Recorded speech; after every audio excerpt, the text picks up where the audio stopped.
નમસ્કાર, આપ જોઈ રહ્યા છો મંતવ્ય ન્યૂઝ ગુજરાત એટ 7 સાથે હું છું આપની સાથે નંદની। સમાચારોની શરૂઆત કરીશું, જેમાં મુખ્યમંત્રી ભૂપેન્દ્ર પટેલનું અમેરિકા પ્રવાસ પૂર્ણ થયું।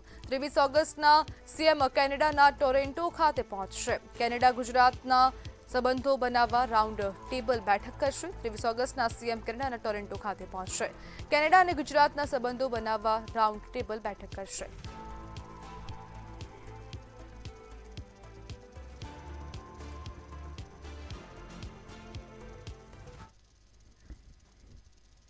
ગુજરાતના યાત્રાધામોમાં હવે પ્લાસ્ટિકને જાકારો આપવામાં આવશે। હવે પ્રસાદ પેપર અને ટીનના બોક્સમાં મળશે। સોમનાથથી થશે પહેલનો પ્રારંભ। પ્લાસ્ટિક કચરો ઘટાડવાનો હેતુ છે। જીપીસીબી દ્વારા કાર્યવાહી કરવામાં આવશે। એનઆઈડી અને યાત્રાધામ વિકાસ બોર્ડની આ સંયુક્ત પહેલ પર્યાવરણને અનુકૂળ પેકેજિંગ તૈયાર કરવા એનઆઈડી વિકસાવાશે। ડિઝાઇન તબક્કાવાર અંબાજી અને સાળંગપુરમાં અમલ કરાશે।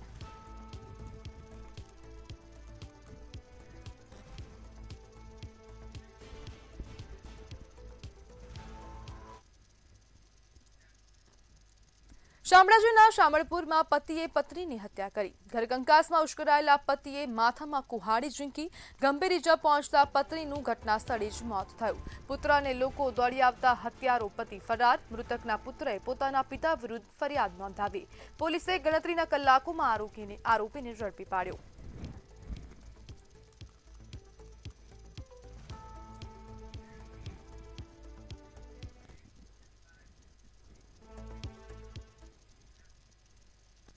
તો એનઆરઆઈ વેપારીની અમેરિકામાં હત્યા કરવામાં આવી છે। આખજ ગામના વેપારીની અમેરિકામાં ગોળી મારીને હત્યા કરાઈ।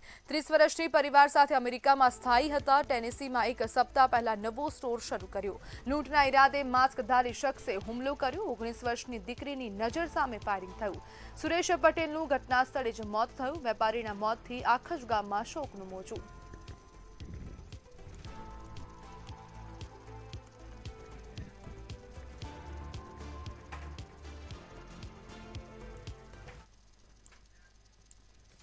અમદાવાદમાં 300 જેટલા કેટરર્સને એનાલોગ પનીર, ચીઝ અને બટર સહિતની ડેરી પ્રોડક્ટ્સના ઉપયોગ સામે કડક સૂચના આપવામાં આવી છે।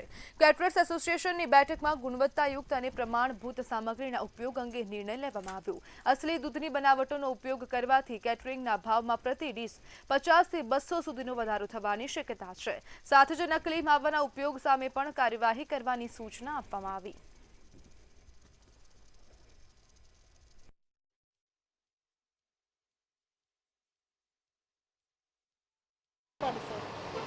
એનાલોગ પ્રતિબંધ કર્યો એના માટે ગુજરાત સરકારને ખૂબ અભિનંદન છે। અમે આ જ જગ્યા પર 3જી તારીખે એક બેઠક રાખી હતી આખા ગુજરાતના લગભગ મોટા વેપારીઓની, અને અહીં પ્રસ્તાવ પાસ કર્યો હતો અને માનનીય આરોગ્ય મંત્રીને કહ્યું હતું કે ભાઈ આવું ચાલી રહ્યું છે એ ખૂબ જોખમી છે અને એનાથી મોટા રોગ થાય, કારણ કે એની અંદર ખાદ્ય સામગ્રી બિલકુલ હોતી નથી। એટલે એ કરાયું એટલે અભિનંદન આપ્યું। હવે એનાથી અસર એવી થાય કે સારા વેપારીને કોઈ અસર થશે નહીં, પણ જે ખોટા લેભાગુ તત્વો હતા એ લોકોને। અમદાવાદ મ્યુનિસિપલ કોર્પોરેશનના ફૂડ વિભાગે મહત્વનો નિર્ણય લીધો છે। શહેરના 11,123 રેસ્ટોરન્ટ અને ફૂડ બિઝનેસને કિચનમાં સીસીટીવી લગાવવા માટે સૂચના આપવામાં આવી છે। સીસીટીવીનું લાઈવ ફીડ રિસેપ્શન અને ગ્રાહકોની બેઠક વ્યવસ્થા પાસે દર્શાવવાનું રહેશે। આ નિર્ણયથી ગ્રાહકોને કિચનની સ્વચ્છતા અને કામગીરી પારદર્શક રીતે જોવા મળશે। હોટેલ રેસ્ટોરન્ટ સંચાલકોએ નિર્ણયને આવકાર્યો છે, પરંતુ સીસીટીવીના દુરુપયોગ અંગે પણ સાવચેતી રાખવાની માંગ કરી। ટૂંક સમય પહેલાં એફએસએસઆઈ અને અધિકારીઓએ નિર્ણય લીધું હતું કે કિચનમાં કોઈ પણ કસ્ટમરને આવવું હોય અને કિચનમાં વિઝિટ કરવી હોય તો એના માટે ઓપન છે, અને અમે બાધ્ય છીએ કે એમને કિચન બતાવવું પડે, અને એમને કિચનમાં એવું વિન્ડો રાખવાનું પણ પ્રાવધાન રાખ્યું હતું કે તમે કિચનમાં એના દરવાજા ઉપર તમે વિન્ડો રાખો એટલે કોઈ પણ ગ્રાહક જે છે અંદર કિચનમાં જોઈ શકે। તો અમે એ બધી વસ્તુઓનું વ્યવસ્થા કરીને રાખી છે। કોઈ પણ કસ્ટમરને અમે આગ્રહ કરે અમે એમને કિચન બતાવીએ છીએ, અને વિન્ડો પણ અમે રાખી છે। એટલે અને આપ અત્યારે હાલ લલિત પેલેસ રેસ્ટોરન્ટના કિચનમાં જ ઊભા છો અને આપ જોઈ શકો છો કે ભાઈ કિચનમાં કેટલી બધી સાવચેતી અને કાળજી રાખવામાં આવે। અમદાવાદના કાગડાપેટ અને દાણી લીમડા વિસ્તારમાંથી ક્રાઇમ બ્રાન્ચે એનડીપીએસના ગુનામાં છેલ્લા કેટલાય સમયથી ફરાર 2 વોન્ટેડ આરોપીઓને ઝડપી પાડ્યા છે. બંને આરોપીઓ અગાઉ પણ પાસા એનડીપીએસ સહિતના ગુનાઓમાં સંડોવાયેલા હોવાનું સામે આવ્યું છે. ક્રાઇમ બ્રાન્ચે અલગ અલગ સ્થળે શોધખોળ હાથ ધરી બંને આરોપીઓને ઝડપી પાડી વધુ કાર્યવાહી હાથ ધરી.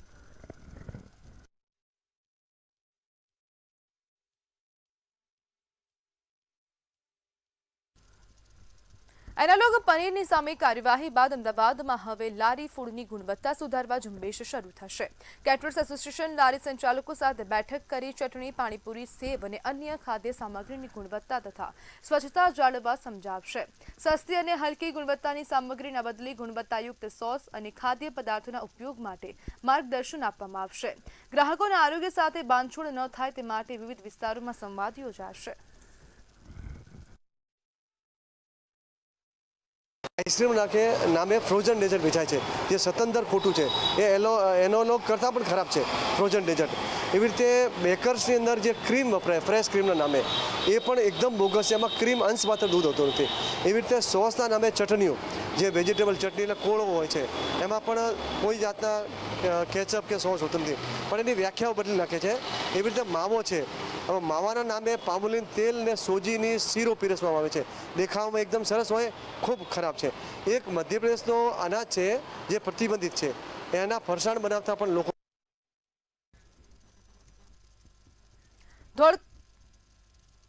ધોળકાના બેટાવાડા ગામે કેમિકલયુક્ત પાણીના વિરોધમાં ગ્રામજનો આંદોલન પર ઉતર્યા. મોટી સંખ્યામાં મહિલાઓ સહિત ગ્રામજનોએ મંડપ બાંધી રામધૂન અને નારેબાજી સાથે ધરણા કર્યા.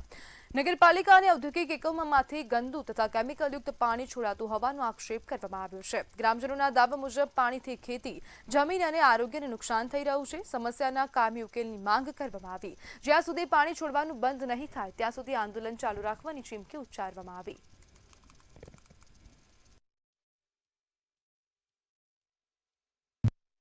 ધોળકા નગરપાલિકાનું ગટરનું પાણી અને કંપનીઓનું કેમિકલ વાળું પાણી છેલ્લા 15 વર્ષથી આ લોકો દૂષિત પાણી છોડી રહ્યા છે અને વારંવાર રજૂઆતો કરી છે. હાઈકોર્ટમાં ગયા છે, પણ ક્યાંક ને ક્યાંક હાઈકોર્ટને પણ ગુમરાહ બનાવી રહી છે. ખોટા એફિડેવિટ કરી આપે છે કે પાણી અમારું જતું નથી, પણ આપ નજરે જોઈ શકો છો કે 15 વર્ષથી આ લોકો આ પ્રશાસનને અરજ કરી રહ્યા છે, પણ આ બેરીમંગી સરકાર સાંભળવા તૈયાર નથી. અને છેલ્લે હારી ઠાકીને આજે અમારે અમારે આંદોલન પર ગયા છે.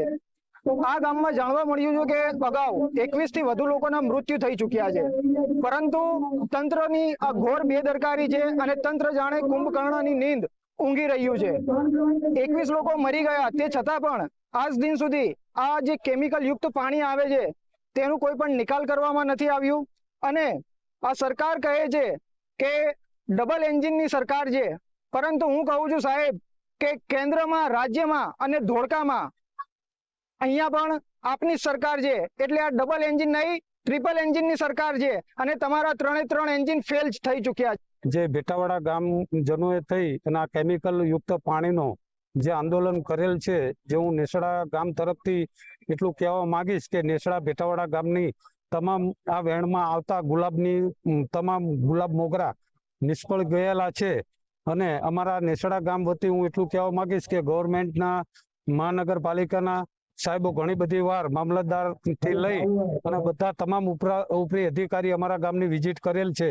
કેમિકલના પાણી બોટલમાં લઈ ગયેલ છે, તો આ દિન સુધી આ કેમિકલના પાણીનો હજુ સુધી અંત આવ્યો નથી. જે છેલ્લા હું જોઉં છું કે આ લગભગ 8 થી 10 વર્ષથી આ લોકો લડે છે આ પાણી બંધ કરાવવા બાબતે. અને ઉપરથી કહેવામાં આવે છે, સાહેબો કહે છે કે કેમિકલના પાણી નથી, આ નર્મદાનું પાણી છે. તો કેમિકલના પાણી જો સાહેબ ના હોય તો મારા ગામના તળાવની અંદર હજારોની સંખ્યાની અંદર મચ્છી મરી જાય છે. તો એનું કારણ છેલ્લા 15 થી વધારે વર્ષથી અમારા ગામમાં આ સમસ્યા છે ગંદા પાણીની. નગરપાલિકા ઉપરાંત જે રસ્તામાં આવતી જે કંપનીઓ છે તે પણ પાણી છોડે છે. ઘણી બધી રજૂઆત કરી છે, છતાંય કોઈ નિકાલ આવ્યો નથી. વારંવાર અમે જ્યારે પણ અમે આ 4 વર્ષ પહેલા પણ આંદોલન કર્યું હતું, જ્યારે આંદોલન કરીએ છીએ ત્યાં ઉપરથી અધિકારીઓ આવીને આશ્વાસન આપીને જતા રહે છે, પણ પછી તેનો કોઈ નિકાલ આવતો નથી. ગંદા પાણીથી અમારા ગામમાં રોગચાળો વધારે છે, કેન્સરની બીમારી છે, ચામડીના રોગ છે, પશુધનને પણ એટલું નુકસાન છે. ગુલાબની ખેતી હતી, અમારા ગામને ગુલાબનો બાગાયત ખેતીનો એવોર્ડ મળેલો છે. અત્યારે સંપૂર્ણપણે બાગાયત અમે છેલ્લા 15 થી 20 વર્ષથી ધોળકા નગરપાલિકા દ્વારા છોડવામાં આવતું પાણી અને રસ્તામાં આવતી 5 જેટલી કેમિકલ યુક્ત ફેક્ટરીઓનું કેમિકલ વાળું પાણી આમાં ભળવાથી ભેટાવાડા અને બીજા અન્ય 5 ગામોનું ગામ તળાવો પણ દૂષિત થયા છે અને ભૂગર્ભમાં પાણી ઉતરવાથી ખેતીવાડીમાં કેમિકલ વાળું પાણી ભળતા અમારી ખેતી નિષ્ફળ ગઈ છે અને આખું ગામ અમારું 100% બાગાયતની ખેતી કરતું હતું. આજે 20 થી 25% ખેતી બાગાયતની રહી છે. બીજા તો અમારા ગામમાં પાણી ગંદા પાણીની સમસ્યા થઈ છે. તો કોઈ જ્યારે પાણી આવ્યું ત્યારે કોઈ જોવા નતું આવ્યું અને અત્યારે કંપનીનું ગંદુ પાણી અને નગરપાલિકાનું ગટરનું પાણી બધું મિક્સ કરીને અંદર પાણી અમારા ગામમાં છોડવામાં આવ્યું છે. તો અમારા ગામમાં 900 વીઘા જમીનનો નિષ્ફળ આધાર કરવામાં આવી છે. હવે અમારા ગામમાં જમીનમાં ખેતી 900 વીઘા જ છે અને હવે અમારું ગંદુ પાણી પણ બીજા ખેતરમાં પણ જાય છે, જ્યાં ખાવા લાયક વસ્તુ પાક થાય છે. અમારા ગામમાં તો ફૂલડા થાય છે. અમારા ગામમાં 2 વર્ષ લાગીને ગુલાબની ખેતી કરવામાં જાય છે અને 2 વર્ષે કમાણી કરવાનું આવે છે. ત્યારે આવું વરસાદનું ગંદુ પાણી આવે ને અમારા ખેતરમાં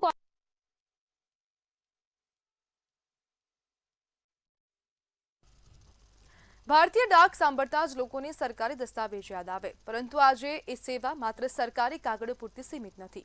રાખડી મોકલવા માટે ખાનગી કુરિયર સર્વિસના સંખ્યાબંધ વિકલ્પ વચ્ચે પણ વધુ રાખડી યુકે, યુએસએ સહિતના દેશોમાં મોકલવામાં આવી રહી છે. તો શું છે સમગ્ર અહેવાલ, આવો જોઈએ. રક્ષાબંધન પર્વ માટે બહાર રહેતા ભાઈઓને બહેનો રાખડીઓ મોકલી રહી છે. ગુજરાતની વાત કરીએ તો આ વર્ષે છેલ્લા 1.5 મહિનામાં રાજ્યભરમાંથી 76,000થી વધુ રાખડીના પાર્સલ મારફતે વિદેશ મોકલાઈ છે.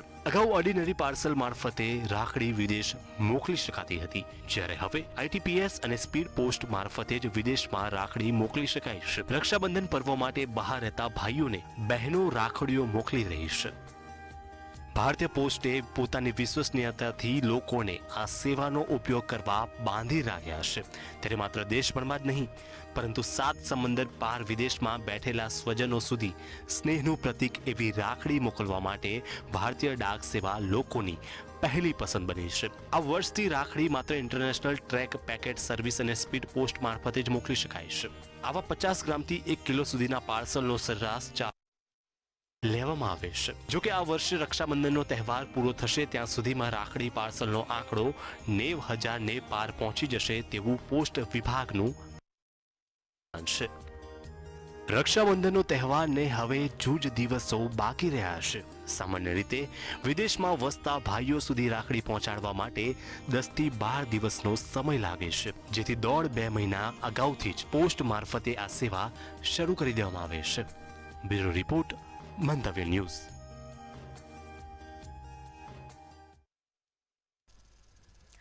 એએમસીના CNCD વિભાગ દ્વારા બનાવાયેલા પેટ ક્રેમેટોરિયમને સારો પ્રતિસાદ મળી રહ્યો છે.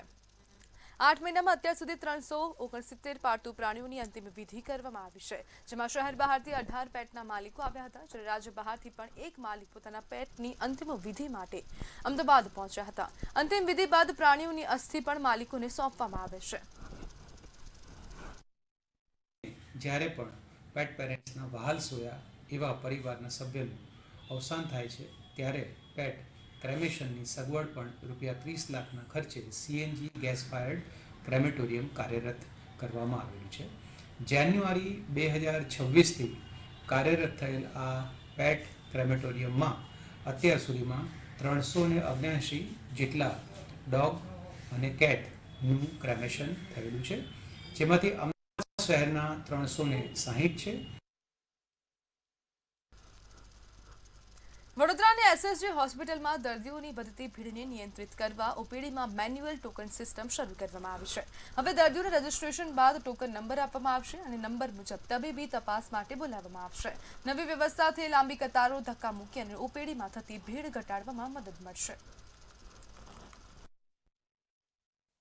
રોગચાળાની ઋતુમાં જનરલી સરકારી હોસ્પિટલોમાં ભીડ રહેતી હોય છે, તો માનનીય સરકારશ્રી દ્વારા એક D crowding management, crowd management માટે મુહિમ ઉપાડવામાં આવી છે, જે સંદર્ભે દર્દીઓને ભીડમાં ન ઊભું રહેવું પડે, જરૂરિયાત વાળા દર્દીઓને પ્રાયોરિટી મળે, તેમજ બિનજરૂરી ઘર્ષણ ટાળી શકાય આ માટે અને ભીડના લીધે થતા અંદર ચેપને પણ આપણે નિવારી શકીએ તે હેતુસર ટોકન સિસ્ટમ લાવવામાં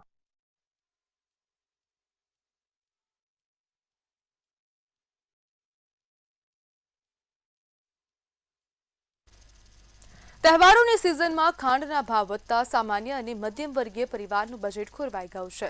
વડોદરામાં જૂનમાં ₹45 પ્રતિ કિલો મળતી ખાંડનો ભાવ વધીને ₹65 થઈ ગયો છે, જ્યારે લૂઝ ખાંડ 38 વધીને 70 પ્રતિ કિલો થઈ. શહેરમાં દરરોજ આશરે 200 ટન ખાંડની ખપત થાય છે. ઓછું ઉત્પાદન ભાવ વધારાનું મુખ્ય કારણ હોવાનું કહેવાઈ રહ્યું છે.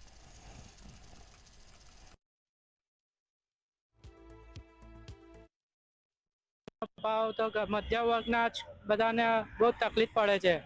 આટલે બધો ખાંડનો ભાવ વધી રહ્યો છે, તેલમાં વધી રહ્યો છે, તો બધા કે દુકાનવાળા ખોટું બોલે છે, પણ જ્યારે અમે અહીં લેવા આવીએ છીએ ત્યારે બધાનો ભાવ વધારે જ હોય છે અને અમારે બી તકલીફ પડે છે, ગ્રાહકોને બી તકલીફ પડે છે કે આટલો બધો ભાવ ના હોય. મોંઘવારીની માઠી અસર જોવા મળી રહી છે. ખાસ કરીને વાત કરીએ ખાંડના ભાવમાં વધારો થયો છે, ત્યારે અન્ય ખાદ્ય પદાર્થ જે વસ્તુઓ છે તેમાં પણ ભાવ વધારો જોતા ગૃહિણીઓનું જે બજેટ છે તે ખોરવાયું છે. તહેવારોની સિઝનમાં મોંઘવારી થી વધુ એક માઠી અસર જોવા મળી રહી છે. ખાંડ તથા અન્ય ખાદ્ય વસ્તુઓ છે તેના ભાવ વધારે જોવા મળી રહ્યા છે. સામાન્ય અને મધ્યમ વર્ગીય પરિવારના બજેટ જે છે તે ખોરવાયું છે. આપણી સાથે વ્યાપારી છે, વ્યાપારી સાથે પણ વાત કરીશું. સર, શું કહેશો, જે પ્રમાણે આવનારો સિઝન હવે તહેવારોનો છે ને જે ભાવ વધારો જોવા મળ્યો છે, ખાંડ હોય, ડ્રાયફ્રૂટ હોય, તેલ હોય, જે મધ્યમ વર્ગીય પરિવાર છે તેના ઉપર અસર પડી છે, આપણે શું લાગે? સાહેબ, એમાં કેવું છે, આ બધી વસ્તુ, આ અમેરિકાનો યુદ્ધ, ઈરાનનો યુદ્ધ, એના લીધે ડ્રાયફ્રૂટના અસર બહુ પડ્યા છે લોકોને. અને આ વખતે મોંઘવારી ઓછામાં ઓછી 15 થી 20% વધારો થઈ ગયો છે અને એમાં પબ્લિકને બહુ માર પડ્યો છે અને ઘરાકીનો બી બહુ અભાવ અસર ઓછો થઈ ગયો છે. અને સરકારને આ માટે બધું નિર્ણય લેવું પડે કે આટલી બધી મોંઘવારી વધે અને પબ્લિકને શું પરિસ્થિતિ હોય, કેવી રીતે ચાલતા હોય, બધા બજેટથી પ્રમાણે ચાલતા હોય અને સરકારને આ નિર્ણય ઓપ્શન લેવું પડે, એના લીધે બહુ સારું છે. ચોક્કસથી, એટલે જોવા જઈએ જે પ્રમાણે મોંઘવારીની માઠી અસર છે, સામાન્ય અને મધ્યમ વર્ગીય પરિવારના બજેટ તો ખોરવાયું છે, સાથે જે અન્ય ચીજ વસ્તુઓ છે, ખાસ કરીને વાત કરીએ તો ડ્રાયફ્રૂટની વાત કરીએ, તેલની વાત કરીએ, હવે તેલ એની સાથે હવે ખાંડનો પણ સમાવેશ થયો છે. ખાંડના ભાવમાં પણ હવે વધારો જોવા મળી રહ્યો છે, તેની અસર જે મધ્યમ વર્ગીય પરિવાર પર જોવા મળી રહી છે. કેમેરામેન મિલિંદ મૈલે સાથે સત્ય નેવાસકર, મંતવ્યની જોડે. દાહોદમાં લઠ્ઠાકાંડ બાદ પોલીસ એક્શનમાં આવી ગઈ છે. મધ્યપ્રદેશ અને રાજસ્થાનની સરહદો પર પોલીસ દ્વારા કડક વાહન ચેકિંગ હાથ ધરવામાં આવ્યું. ગુજરાતમાં પ્રવેશતા નાના મોટા તમામ વાહનોની સઘન તપાસ કરવામાં આવી રહી છે. વિવિધ ચેકપોસ્ટ પર પોલીસનો ચુસ્ત બંદોબસ્ત ગોઠવવામાં આવ્યો છે. શંકાસ્પદ વાહનો તેમજ દારૂની હેરાફેરી પર પોલીસ દ્વારા ખાસ નજર રાખવામાં આવી રહી છે. લઠ્ઠાકાંડ બાદ ગેરકાયદેસર દારૂની હેરાફેરી રોકવા દાહોદ પોલીસે કડક કાર્યવાહી શરૂ કરી.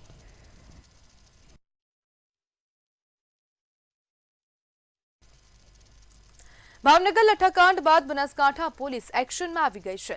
અમીરગઢ પોલીસ ચેકપોસ્ટ પર રાજસ્થાનથી આવતા વાહનોનું સઘન ચેકિંગ કરવામાં આવ્યું છે. દારૂ અને કેફી પદાર્થોની ઘૂસણખોરી અટકાવવા પોલીસ દ્વારા તમામ વાહનોની તપાસ કરવામાં આવી રહી છે. ચેકપોસ્ટ પર પોલીસ કર્મચારીઓ દ્વારા શંકાસ્પદ વાહનોને રોકીને તપાસ હાથ ધરવામાં આવી રહી છે.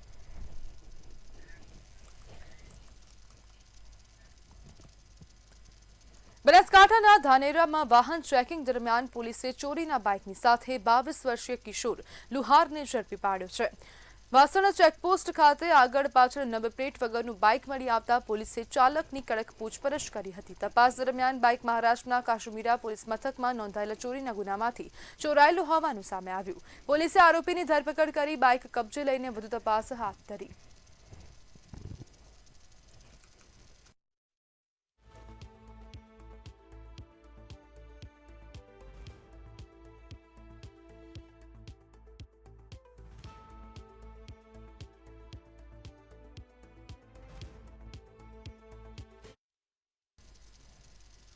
ચોમાસા અને તહેવારોને ધ્યાનમાં રાખીને ભરૂચની હોટેલ રેસ્ટોરન્ટમાં સઘન ચેકિંગ હાથ ધરવામાં આવ્યું છે. વહીવટીતંત્ર, પોલીસ અને ફૂડ એન્ડ ડ્રગ વિભાગની ટીમોએ 10 થી 11 ખાદ્ય એકમોની તપાસ કરી હતી. અસ્વચ્છતા, ફૂડ સેફટી નિયમોના ભંગ અને એક્સપાયરી ખાદ્ય સામગ્રી મળી આવી હતી. વાસી સામગ્રીનો નિકાલ કરવામાં આવ્યો છે. પનીર સહિતના સેમ્પલ લેવામાં આવ્યા છે અને ગંભીર ક્ષતિ બદલ એક હોટલને સીલ કરવામાં આવી. જેમાં જ્યાં જ્યાં સત્યો જોવા મળેલ છે કે જે પાલન નથી કરતા શરતોનું, ફૂડ સેફ્ટી એક્ટ હેઠળના શિડ્યુલ 4નું, તેઓને અત્યારે તાત્કાલિક અસરથી ધંધો બંધ કરાવેલ છે. તથા જ્યાં સુધી એ સુધારો ના કરે કાં તો જે નોટિસમાં આપ્યા મુજબની સત્યો એ લોકોને પૂર્ણ ના કરે ત્યાં સુધી વેપાર ધંધો કરવા બંધ કરવા માટે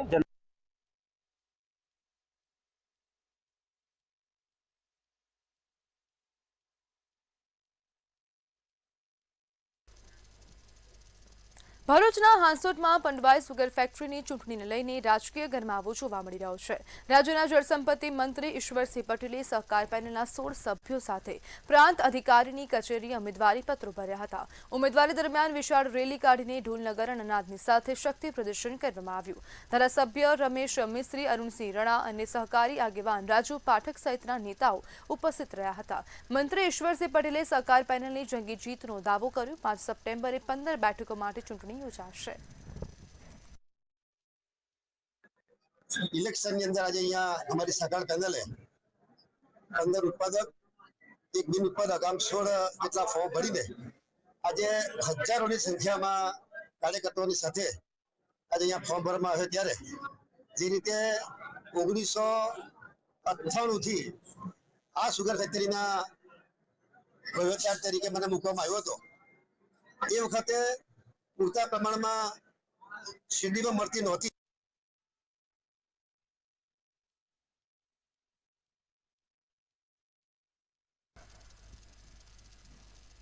છોટાઉદેપુર જિલ્લાના પોટલિયા ગામે મોડી રાત્રે પશુઓ બાંધેલા ઓરડામાં અચાનક આગ ભભૂકી ઉઠતા ભારે નુકસાન થયું હતું. મચ્છરોથી બચવા સળગાવેલી ધૂપના કારણે આગ લાગી હોવાની પ્રાથમિક આશંકા છે. આગમાં 5 પશુઓ દાઝી ગયા હતા. સાથે જ ઘરવખરીનો સામાન અને ઘાસચારો પણ બળીને ખાખ થયો. ઘટનાની જાણ થતાં આગેવાનો અને ગ્રામજનો સ્થળ પર પહોંચ્યા હતા. પશુ માલિકે તંત્ર પાસે નુકસાનનો સર્વે કરાવીને વહેલી તકે સરકારી સહાય આપવાની માંગ કરી. અમારે અહીંયા રાત્રિના સમયે 3 વાગ્યાની આસપાસ આગ આકસ્મિક રીતે લાગતા અમને ખબર પડી. એટલે અમે ઢોરું બાંધેલા હતા અંદર કોડિયાની અંદર, તે બધા અચાનક જ આગ લાગીને ભભૂકો થયો હતો. એટલે પછી ઢોરુને છોડી દીધા હતા અને બીજા બળીને એ ઉપર આગ લાગવામાં 500 ઢોરોને ઈજા થઈ ને નુકસાન પણ થયું. કોળિયું પણ હરગી ગયો ને સરપંચને જાણ કરતામાં આવી ગયા. સંચકનો છોકરો સંગ્રામસિંહ પણ આવી ગયા. બધા એના પ્રમુખ આવ્યા, એમને વિઝિટ લીધી, ડોક્ટર આવ્યા ને સારવાર કરાવડાવી. હવે એમનું નુકસાન ખાસું એમ 4-5 લાખનું જેવું છે. અચાનક આગ લાગતા કોડિયાની અંદર ભેંસો બાંધેલી ભેંસો અને બળદ સાથે હતા, એમાં વધારે આગ ઝડપી લાગતા 5 જનાવરને હાનિકારક જબર નુકસાન થયેલું છે. તેની જાણ થતા ગામના રાત્રિ દરમિયાન બધા ગામ લોકો ભેગા મળીને આગને કાબુમાં લીધેલી છે અને જાનવર વધારે ઈજા પહોંચેલી છે. ખેડાના સેવલિયા નજીક પાલીગામ પાસે વણઝાર સ્મશાન નજીક યુવકની શંકાસ્પદ હાલતમાં મૃતદેહ મળી આવતા ચકચાર મચી. મૃતક ગોધરાના વાવડી ખુર્દ ગામના મહિપાલસિંહ ઝાલા હોવાનું સામે આવ્યું. મૃતદેહના માથાના ભાગે ઈજાના નિશાન મળી આવતા હત્યા બાદ મૃતદેહ લટકાવાયો હોવાની પણ શંકા છે. Sevaliya police, LCB, FSL, dog squad અને સર્વેલન્સ ટીમે તપાસ શરૂ કરી છે. પોલીસે સીસીટીવી અને મોબાઈલ ડેટાના આધારે મોતનું રહસ્ય ઉકેલવા તપાસ હાથ ધરી. કે રેલવેના પાટાની બાજુની અંદર એક ઈસમ ઝાડ ઉપર લટકે છે, કોઈ બાજુને લટકાવી દીધેલો એવું લાગ્યું પહેલી નજરે, અને લોહી લોહાણ હાલતમાં છે, એની ઈજા થયેલી હતી. એ બાબતે પોલીસે તપાસ કરતા એ ઈસમ મહિપાલસિંહ કિરણસિંહ ઝાલા ગોધરાનો હતો. એની પત્નીનું નામ મીનાબેન છે, જે પોલીસ કોન્સ્ટેબલ છે ગોધરા પોલીસની અંદર, અને એ પોલીસ લાઇનમાં રહેતા હતા. અને ત્યાં મીનાબેનના મહિપાલસિંહે તીક્ષ્ણ હથિયારથી ધારિયાથી માર મારીને ત્યાંથી ભાગી આવેલો હતો. ત્યાં એના વિરુદ્ધમાં 109 BNSની કલમ 109 મુજબ ગુનો રજીસ્ટર થયેલો હતો. તો ગુજરાત at 7 માં હાલ બસ આટલું જ. વધુ માહિતી માટે જોતા રહો મંતવ્ય ન્યૂઝ. નમસ્કાર.